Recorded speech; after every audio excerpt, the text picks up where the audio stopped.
Never before have our public health officials played a more life and death role in the lives of Americans than they have in the past year. In California, Dr. Nichole Quick, a physician and public health expert, was leading the early response efforts in Orange County, which is a community of well over 3 million people. The problems for her began when she instituted a county-wide mask mandate in May of 2020. She faced protests and threats.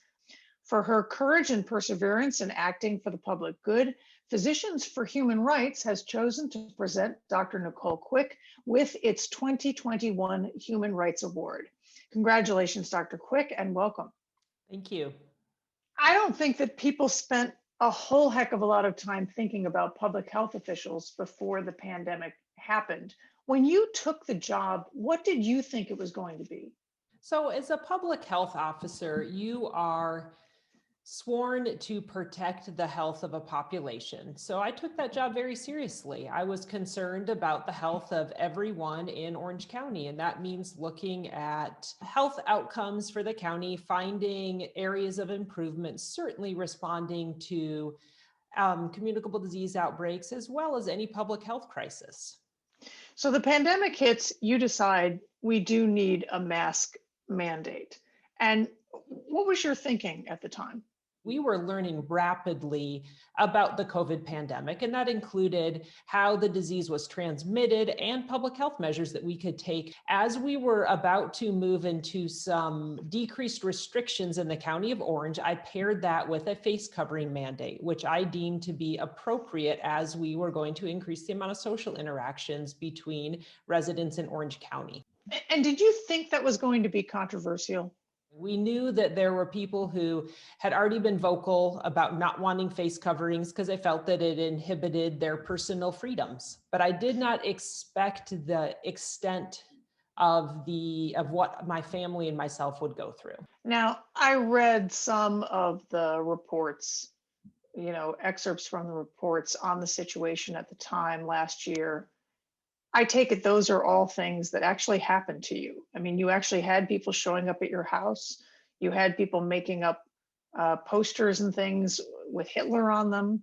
I did, in fact, receive numerous death threats, did have protesters outside my house. There was a large billboard-sized poster of my face with a Hitler mustache that was at both the Board of Supervisors meeting as well as on a U-Haul truck parked outside my house.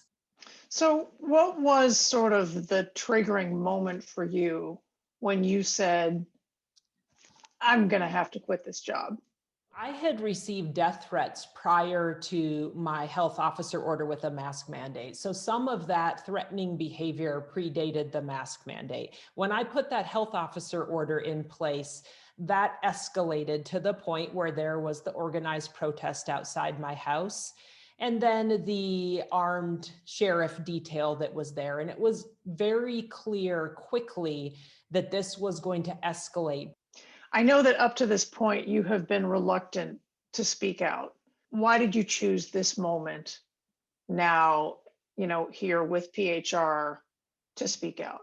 I felt that this was a forum that it could be useful to get a unifying voice and maybe move the needle on what others are experiencing in this country right now. The undermining of public health and science will have vast consequences moving forward outside of the COVID pandemic. So this is another motivation for me speaking out at this time. I really feel strongly that we need to elevate the voice of public health professionals, medical professionals, and science so that we can avoid these negative consequences in the future. So what do you most want to say to other public health officials right now who are still doing these jobs out there across the country? So it's not just to public health professionals, it's to the medical societies, it's to the public. These individuals are working hard to protect public health. They are working to the best of their ability to do that. And they've been working tirelessly for over a year in responding to the COVID pandemic. So to the public health professionals, I want to give everybody a big virtual hug and say, great job. And to everybody else, it's just the understanding that the motivation behind this is altruistic. It is beneficial to listen to your public health professionals. Dr. Quick, thank you very much and congratulations on the award. Thank you.